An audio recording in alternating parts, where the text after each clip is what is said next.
ಮಾವು ಬೆಳೆದ್ಬಿಟ್ಟು 3 ವರ್ಷದಿಂದ ನಾವು ತುಂಬ ಲಾಸ್ ಆಗಿದ್ದೀವಿ. ಸುಮಾರಾಗಿ ಏನೋ ಉಸಿರಾಡುವಂಗಿದ್ದ ಈ ವರ್ಷ ಅಂತೂ ನಮ್ಮ ಮ್ಯಾಂಗೋ ಬೋರ್ಡ್ ಅವರು ಇಲ್ಲಿ ಯಾವುದು ಕಬ್ಬನ್ ಪಾರ್ಕಲ್ಲಿ ಮೇಳ ಆಯೋಜನೆ ಮಾಡಿದ್ರು. ಮೇಳ ಆಯೋಜನೆ ಮಾಡಿಬಿಟ್ಟು ಜನಗಳು ಬರದೇ ಇರೋ ಜಾಗಕ್ಕೆ ನಮ್ಮನ್ನು ರಾಮನಗರ ರೈತರುಗಳನ್ನ ಕರ್ಕೊಬಂದು ಕೂರಿಸ್ಬಿಟ್ಟು ಯಾವುದೇ ರೀತಿ ವ್ಯಾಪಾರನೇ ಇಲ್ಲ, ಇಲ್ಲಿ ವ್ಯಾಪಾರನೇ ಇಲ್ಲ. ಇರ್ಬರೋದು ನೋಡಿ 150 ರೂಪಾಯಿ 200 ರೂಪಾಯಿ ಹೋಗ್ತಿದ್ದಂಥ ಬಾದಾಮಿನ ಬರೀ 50 ರೂಪಾಯಿ 80 ರೂಪಾಯಿ ಕೊಡೋ ಲೆವೆಲ್ಗೆ ಬಂದ್ಬಿಟ್ಟಿದ್ದೀವಿ. 10 ದಿನ ಮೇಳ ಮಾಡ್ತಾರೆ. ಯಾವುದೇ ಕಾರಣಕ್ಕೂ ಮೇಳದಲ್ಲಿ ಅಂತಂದರೆ 3 ದಿನ ಮಾಡಬೇಕು, 3 ದಿನ 4 ದಿನ ಮ್ಯಾಕ್ಸಿಮಮು. ಸೊ ಒಂದು ಲಿಮಿಟ್ ಸ್ಟಾಲ್ಗಳು ಕೊಡಬೇಕು. ಇವರು ಯಾವ ಆಸೆ ಕೊಟ್ಟಿದ್ದಾರೋ ಯಾವ ದುಡ್ಡಿನ ಆಸೆ ಕೊಟ್ಟಿದ್ದಾರೋ ಅಂತ ಗೊತ್ತಿಲ್ಲ. 70-80 ಸ್ಟಾಲ್ಗಳು ಹಾಕ್ಬಿಟ್ಟು ಎಲ್ಲರಿಗೂ ವ್ಯಾಪಾರ ಎಲ್ಲ ಆಗುತ್ತೆ. ಸೊ ತುಂಬ ಜಾಸ್ತಿ ಸ್ಟಾಲ್ ಮಾಡಿಬಿಟ್ಟಿದ್ದಾರೆ. ಹಂಗಾಗಿ ನಮ್ಮ ರೈತರಿಗೆ ತೊಂದರೆನೇ ಆಗಿದೆ.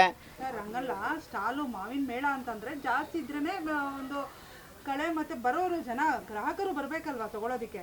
ಗ್ರಾಹಕರುಗಳು ಏನಾಗ್ತಿದೆ ಅಂತಾರೆ, ಇಲ್ಲಿ ಯಾವುದೇ ಗ್ರಾಹಕರುಗಳಿಗೆ ಒಂದು ಏನು ಸರಿಯಾದ ರೀತಿಯ ಅಲೌನ್ಸ್ಮೆಂಟ್ ಮಾಡಿದಾರೋ ಇಲ್ವೋ ಅದಂತೂ ಸರಿಯಾಗಿ ಗೊತ್ತಿಲ್ಲ. ಸೊ ಗ್ರಾಹಕರೇ ಇಲ್ಲ. ಆಮೇಲೆ ಮತ್ತೆ ಇನ್ನೊಂದು ಏನಪ್ಪ ಅಂದರೆ, ಯಾವುದೇ ವೆಹಿಕಲ್ ಒಬ್ಬರು ಬರ್ತಾರೆ, ಕಸ್ಟಮರ್ ಬರ್ತಾರೆ, ಅವ್ರಿಗೆ 2 kg ತೊಗೊಂಡು ಹೋಗೋಕೆ ಮಾತ್ರ ಕೆಪಾಸಿಟಿ ಎತ್ಕೊಂಡು ಹೋಗೋಕೆ ಕಂಫರ್ಟಬಲ್ ಆಗಿರ್ತದೆ. 5 kg 10 kg ಇಟ್ಕೊಂಡು ಹೋಗ್ಬೇಕು ಅಂದ್ರೆ ಆಗಲ್ಲ. ಅವ್ರಿಗೆ ವೆಹಿಕಲ್ ಬೇಕು ಕನ್ವೀನಿಯೆಂಟ್ ತೊಗೊಂಡೋಗ್ಲಿಕ್ಕೆ. ವೆಹಿಕಲ್ ಒಳಗಡೆ ಬಿಡಲ್ಲ. ಏನು ಮಾಡ್ತಾರೆ, ಎಲ್ಲಿ ತೊಗೊಂಡೋಗ್ತಾರೆ? ಸೊ ನಮಗೆ ಯಾವುದೇ ರೀತಿ ಅಂದರೆ ರೈತರುಗಳ ಹತ್ರ ಹಣ್ಣುಗಳು ತೊಗೊಳೋಕ್ಕೆ ಮೇಳಕ್ಕೆ ಬರಬೇಕಾದ್ರೆ ಕಸ್ಟಮರು ಕನ್ವೀನಿಯೆಂಟ್ ಪ್ಲೇಸ್ ಇರಬೇಕು, ಪಾರ್ಕಿಂಗ್ ವ್ಯವಸ್ಥೆ ಇರಬೇಕು, ನಮಗೂ ಕೂಡ ವ್ಯವಸ್ಥೆ ಮಾಡಿರಬೇಕು. ಇಲ್ಲಿ ನಮಗೂ ವ್ಯವಸ್ಥೆ ಮಾಡಿದ್ದೀವಿ ಅಂತ ಅಂದ್ಬಿಟ್ಟು ಒಂದು ಸರಿಯಾದ ರೀತಿ ಒಂದು ಯಾವುದು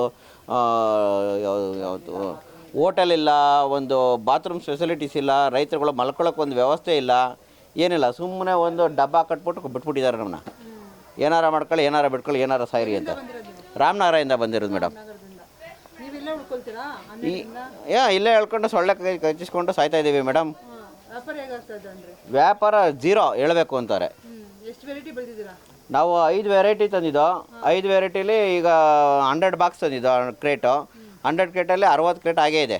ಜಸ್ಟ್ 40 ಕ್ರೇಟ್ ಮಾರಿದ್ದೀನಿ 4 ದಿನಕ್ಕೆ. 11 ಎಕರೆ ಜಮೀನಿದೆ ಮೇಡಮ್.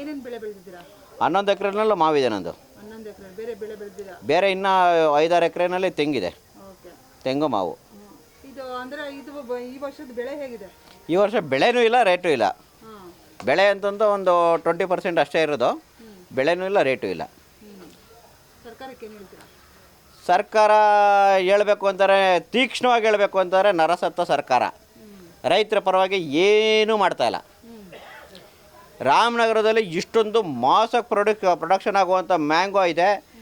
ಮ್ಯಾಂಗೋಗೆ ಒಂದು ಪಲ್ಪ್ ಒಂದು ಫ್ಯಾಕ್ಟ್ರಿ ಮಾಡಬೇಕು ಗೌರ್ಮೆಂಟ್ ಕಡೆಯಿಂದ ಅನ್ನೋದು ಒಂದು ಇದೇ ಯೋಜನೆ ಇಲ್ಲ. ಕರ್ನಾಟಕದಲ್ಲೇ ಒಂದು ಗೌರ್ಮೆಂಟ್ ಕಡೆಯಿಂದ ಒಂದು ಫ್ಯಾಕ್ಟ್ರಿ ಇಲ್ಲ. ಇದೇ ಸರ್ಕಾರ ಅಂತಲ್ಲ, ಹಿಂದೆ ಯಾವ ಸರ್ಕಾರಗಳು ಬಂದಿದ್ದಾವೆ, ಯಾವ ಸರ್ಕಾರಗಳು ರೈತರ ಬಗ್ಗೆ ಯೋಚನೆ ಮಾಡ್ತಾ ಇಲ್ಲ, ಯಾವ ಸರ್ಕಾರಗಳು ಮಾವಿನ ಬೆಳೆಗಾರರ ಬಗ್ಗೆ ಯೋಚನೆ ಮಾಡ್ತಾ ಇಲ್ಲ. ಬೇಡಿಕೆ ನಮಗೆ ನಮ್ಮ ರಾಮನಗರ ಸುತ್ತಮುತ್ತ ಒಂದು ಫ್ಯಾಕ್ಟ್ರಿ ಆಗಬೇಕು. ಫ್ಯಾಕ್ಟ್ರಿ ಆಯಿತು ಅಂದರೆ ನಾವು ನೆಮ್ಮದಿಯಾಗಿ ತೊಗೊಂಡೋಗಿ ಹಾಕ್ತೀವಿ. ಇಲ್ಲಿ ನಾವು ಜ್ಯೂಸ್ ಫ್ಯಾಕ್ಟ್ರಿ ಆಗಬೇಕು. ಮ್ಯಾಂಗೋ ಜ್ಯೂಸ್ ಫ್ಯಾಕ್ಟ್ರಿ ಆಯಿತು ಅಂತಾರೆ ನಮ್ಗೆ ಅನುಕೂಲ ಆಗುತ್ತೆ, ತೊಗೊಂಡೋಗಿ ಹಾಕ್ಬೋದು. ಆಮೇಲೆ ಮತ್ತೆ APMC ಕಾಯ್ದೆ ಅಂತ ಅಂದ್ಬಿಟ್ಟು ಏನೋ ಮಾಡಿದಾರಲ್ಲ, ಬಾಯಿ ಬಡ್ಕೋತಾರೆ ರಾಜಕಾರಣಿಗಳು. ನಿಮ್ಮ ಜನ್ಮಕ್ಕೆ ನಾಚಿಕೆ ಆಗಬೇಕು.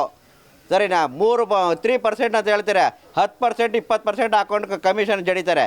ನಿಮ್ಮ ಯೋಗ್ಯತೆಗೆ ಬಿಳಿ ಚೀಟಿ ಇದನ್ನು ದಂಧೆನ ನಿಲ್ಸೋಕ್ಕಾಗಿಲ್ಲ ನಿಮಗೆ. ನೀವು ಬಿಳಿ ಚೀಟಿ ಅಂತಂದರೆ ಈಗ ನಾವು APMCಗೆ 2 ಹೋಯ್ತು ಅಂತಂದರೆ, ಒಂದು ಮಾವಿನಕಾಯಿ ಕ್ರೇಟ್ ತೊಗೊಂಡೋಗ್ತೀವಿ ಅಂದ್ಕೊಳ್ಳಿ, ಒಂದು ರೇಟ್ ಫಿಕ್ಸ್ ಮಾಡ್ತಾರೆ. ಎಕ್ಸಾಂಪಲ್ 50 ರೂಪಾಯಿ ರೇಟ್ ಫಿಕ್ಸ್ ಮಾಡ್ತಾರೆ ಅಂದ್ಕೊಳ್ಳಿ. 50 ರೂಪಾಯಿ ಅಂದ್ರೆ ಒಂದು ಕ್ರೇಟ್ಗೆ 20 kgಗೆ 1000 ರೂಪೀಸ್ ಆಯಿತು. 1000 ರೂಪೀಸ್ಗೆ ಸರ್ಕಾರ ನಿಗದಿ ಮಾಡಿರೋದು ಎಷ್ಟು? 3%. 3% ಅಂತಕ್ಕೆ ಎಷ್ಟು? ಅಲ್ಲಿಗೆ 30 ರೂಪಾಯಿ ತಗೊಳ್ಬೇಕು. ಏನೋ 970 ರೂಪಾಯಿ ರೈತನಿಗೆ ಕೊಡಬೇಕು. ಇದು ಆ್ಯಸ್ ಎ ರೂಲ್ಸು. ಅಲ್ಲಿ ಯಾವುದೇ APMC ಅಧಿಕಾರಿಗಳು ಯಾರನ್ನೂ ಕೇಳಲ್ಲ. ಅಲ್ಲಿ 10% ಕಮಿಷನ್ ಹಿಡಿತಾರೆ. 10% ಕಮಿಷನ್ ಹಿಡಿತಾರೆ. ಎಲ್ಲ ಬಿಳಿ ಚೀಟಿ ವ್ಯವಹಾರ. ಯಾವುದೇ ರೀತಿ GST ಇರಲ್ಲ, ಏನಿರಲ್ಲ, ಯಾವುದೂ ಕೊಡಲ್ಲ. ಎಲ್ಲ ಹೇಳ್ತಾರೆ ಅದು ನಿಲ್ಲಿಸ್ತೀವಿ, ಅದು ಮಾಡ್ತೀವಿ, ಇದು ಮಾಡ್ತೀವಿ ಅಂತ. ಒಂದೇ ಒಂದು ರಾಮನಗರದಲ್ಲಿ ಒಂದೇ ಒಂದು ಅಂಗಡಿನಲ್ಲಿ ನೀವು 3% ಆಗಿರೋದು ಒಂದು GST ಒಬ್ಬ ರೈತನ ಕರೆದು ಮಾತಾಡ್ಬಿಡಿ ನೋಡೋಣ. ಚಾಲೆಂಜ್ ಮಾಡ್ತೀನಿ ಸರ್ಕಾರಕ್ಕೆ, ಚಾಲೆಂಜು. ಇನ್ನೇನು ಹೇಳಿ ಮೇಡಮ್, ನಮ್ಮ ಗೋಳ ಇರೋದೆಲ್ಲ ಹೇಳ್ದು. ಓಕೆ ಸರ್, ಬೇಗ ನಿಮ್ಮ ಬೇಡಿಕೆ ಪೂರೈಸಲಿ. ಒಂದು ಫ್ಯಾಕ್ಟ್ರಿ ಇಲ್ಲ, ಭರವಸೆ ಇಲ್ಲ ಇವ್ರ ಮೇಲೆ.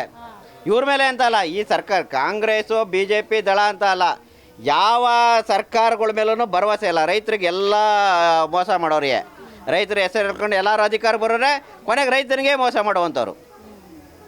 ರೈತನ ಉದ್ಧಾರ ಮಾಡಬೇಕು ಅಂತ ಮನಸ್ಥಿತಿ ಇತ್ತು ಅಂತಂದರೆ ಇಷ್ಟು ದಿನ ಒಂದು ಫ್ಯಾಕ್ಟ್ರಿ ಮಾಡ್ಲಿಕ್ಕೆ ಆಗ್ತಾ ಇರಲಿವ? ಎಲ್ಲಿ ಹೋಗುತ್ತೆ ಸರ್ ಹಣ್ಣೆಲ್ಲ ಎಕ್ಸ್ಪೋರ್ಟ್ ಆಗಿ?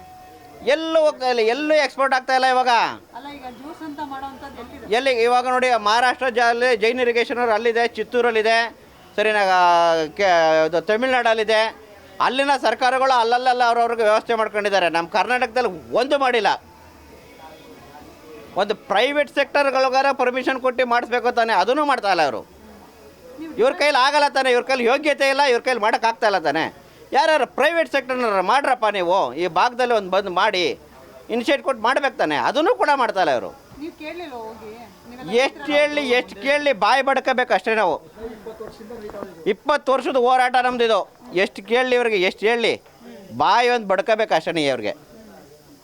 ಎಲ್ಲವೂ ಆಯಿತು, ಎಲ್ಲವೂ ಕೇಳಾಯಿತು, ಎಲ್ಲವೂ ಬಿಟ್ಟಾಯಿತು. ಏನು ಹೇಳ್ತಾರೆ? ಏನು ಮಾಡೋಣ, ನೋಡೋಣ. ಸಿಂಪಲಾಗಿ ಹೇಳಬೇಕು ಅಂತಾರೆ ಮೇಡಮ್, ಇವರು ಅಲ್ಪಸಂಖ್ಯಾತರ ಓಲೈಕೆ ಮಾಡೋಕ್ಕೋಸ್ಕರ ಅಲ್ಲಿ ವ್ಯಾಪಾರಸ್ಥಿರೋರಿಗೆ ಅಲ್ಪಸಂಖ್ಯಾತರು ಅಂತ ಹೇಳ್ಕೊಳ್ಳುವಂಥ ಸೋಕಾಲ್ಡ್ ಪೀಪಲ್ಸ್ಗಳು. ಸೊ ಅವ್ರುಗಳಿಗೆ ತೊಂದರೆ ಆಗಬಾರ್ದು. ರೈತ ಸತ್ತೋದ್ರ ಪರವಾಗಿಲ್ಲ, ಅಲ್ಪಸಂಖ್ಯಾತರ ಸೋಕಾಲ್ಡ್ ಬಿಸ್ನೆಸ್ ಮ್ಯಾನ್ಗಳಿಗೆ ತೊಂದರೆ ಆಗಬಾರ್ದು. ಅವ್ರಿಗೆ 10% ಕಮಿಷನ್ ಹಿಡಿತಾ ಇದ್ರು ಅವ್ರನ್ನ ಕ್ವಶನ್ ಮಾಡಲ್ಲ, ಅವ್ರ ಮೇಲೆ ಆ್ಯಕ್ಷನ್ ತಗೊಳ್ಳಲ್ಲ. ರೈತ ತಾನೆ ಎಷ್ಟು ಜನ ಹಾರಾಡ್ಕೊತಾನೆ ಹೋಯ್ತಾನೆ ಮನೆಗೆ. ಈ ಒಂದು ಕೆಟ್ಟ ಧೋರಣೆ ಒಳಗೆ ಬದುಕ್ತಾ ಇದ್ದಾರೆ ಅವರು.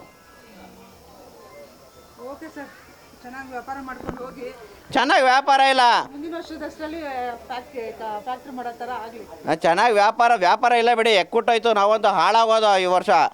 ಇವರು ಮ್ಯಾಂಗೋ ಬೋರ್ಡ್ ಅವರಂಥ ಅವ್ಯವಸ್ಥೆ ಈ ಬೇಳಗಳು ನೋಡ್ಬಿಟ್ಟು ಎಕ್ಕುಟ್ಟೋದು, ನಾವು ಹಾಳಾಗೋಗಿದ್ದೀವಿ.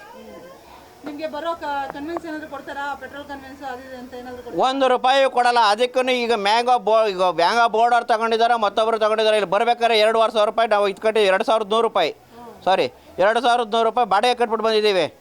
ನೋಡಿದ್ರೆ ಫ್ರೀ ಅಂತ ಹೇಳ್ತಾರೆ, ಸ್ಟಾಲ್ಗೆ 2,100 ಅಂತ ಅಷ್ಟು ಫ್ರೀ ಅಂತ ಹೇಳ್ತಾರೆ.